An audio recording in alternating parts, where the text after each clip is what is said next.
২৬-এর নির্বাচনের আগে বাঙালি আবেগে শান বিজেপি শাসিত রাজ্যে বাঙালিদের হেনস্থার অভিযোগ। ধর্মতলায় আজকে যে কর্মসূচি ছিল সেই কর্মসূচির মঞ্চ থেকে পদ্ম শিবিরকে তোপ দাগলেন মমতা বন্দ্যোপাধ্যায়।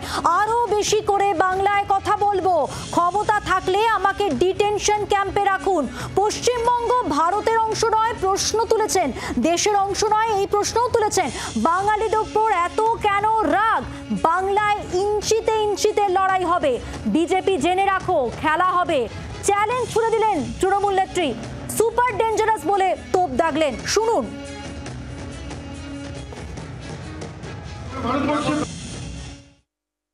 একটা কথা আছে না, তোমাদের কথা, বাঁশের চেয়ে কঞ্চি বড়, শাড়ির চেয়ে গামছা, মন্ত্রীর চেয়ে আমলা বড়, নেতার চেয়ে চামচা। ভারত সরকার একটা নোটিফিকেশন করেছে, জেনে রাখুন। সেই নোটিফিকেশনটা আমরা চ্যালেঞ্জ করব।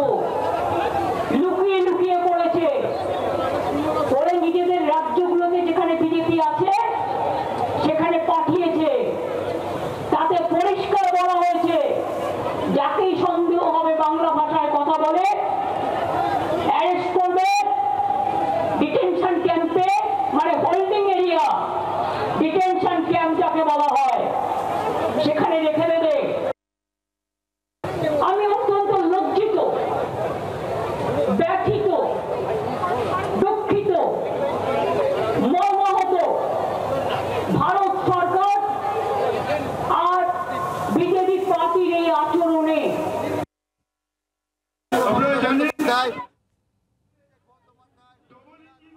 কথা বলবো। আমাদের সঙ্গে টেলিফোন লাইনে রয়েছেন আমাদের প্রতিনিধি শ্রেয়সী গঙ্গোপাধ্যায়। শ্রেয়সী, বাঙালি আবেগে শান দিয়ে আরো একবার বিজেপিকে চ্যালেঞ্জ ছুড়ে দিলেন তৃণমূল নেত্রী।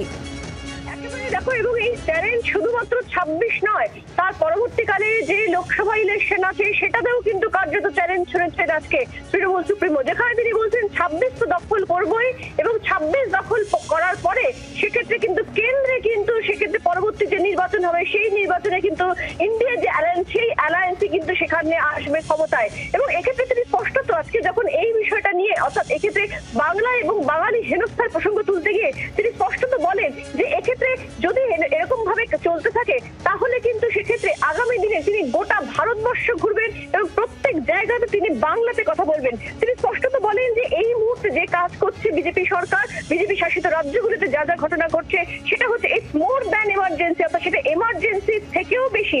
এবং সেক্ষেত্রে তিনি বলেন যে যখন এইখানে তোমাকে একটু বিরত করছি, আমরা এই প্রসঙ্গে মমতা বন্দ্যোপাধ্যায় ঠিক কি বলেছেন শোনাবো। जो वेस्ट बंगाल का नागरिक है उसका पास आईडी कार्ड है, उसका पास आधार कार्ड है, उसका पास पैन कार्ड है। वो अगर बाहर में काम करते हैं तो ऐसे नहीं किया है, उसका स्किल है। बंदे मातरम ন্যাশনাল সং দিয়েছেন যারা, জনগণ মন অধিনায়ক দিয়েছেন যারা, জহিন নারা দিয়েছেন যারা, আজকে তাদের উপর অত্যাচার, তাদের বাদ দেওয়া। এনআরসির নামে